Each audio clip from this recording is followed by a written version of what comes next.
Welcome back. This is the latest update in the growing crisis surrounding the North Korean tensions. North Korea has issued a statement saying that they have been brought to the brink of war by the latest US show of force in the region.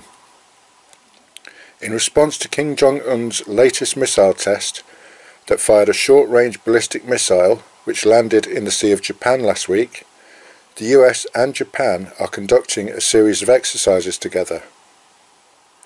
These exercises are an example of the enormous military might available to President Donald Trump and his allies should there be a conflict.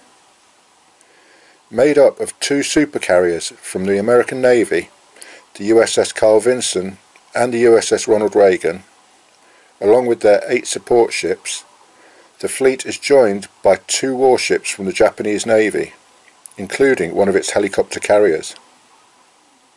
At the same time, the Japanese Air Self-Defense Force are sending F-15 fighters to train in simulated combat against American F-18 fighters. This is the first time a joint exercise of this kind has been conducted between these two countries. The fleet has now reached the waters off the North Korean coast, and exercises will begin immediately. As for North Korea, they have said that if America does not order its military to leave the region, then they have a most powerful nuclear weapon in store for the US.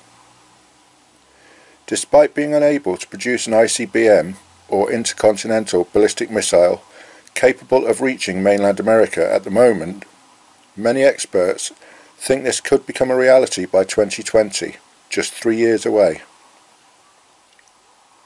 President Trump has vowed that he will never let this happen.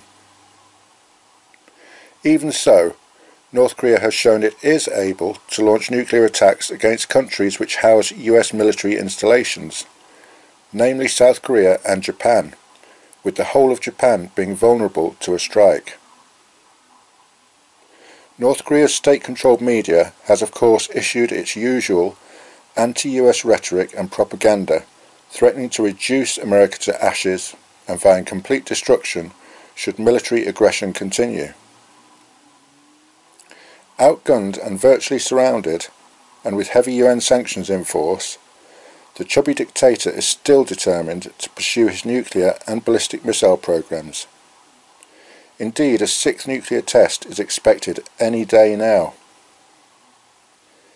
Kim Jong-un has lately conducted 3 successful ballistic missile tests every week over the last 3 weeks. As the weekend approaches, everyone is wondering if these weekly tests will continue, and are watching the skies and their radar screens for any developments. What the next days will bring is uncertain, but we will bring you the latest updates as they happen. The world is watching, so please be kind to each other.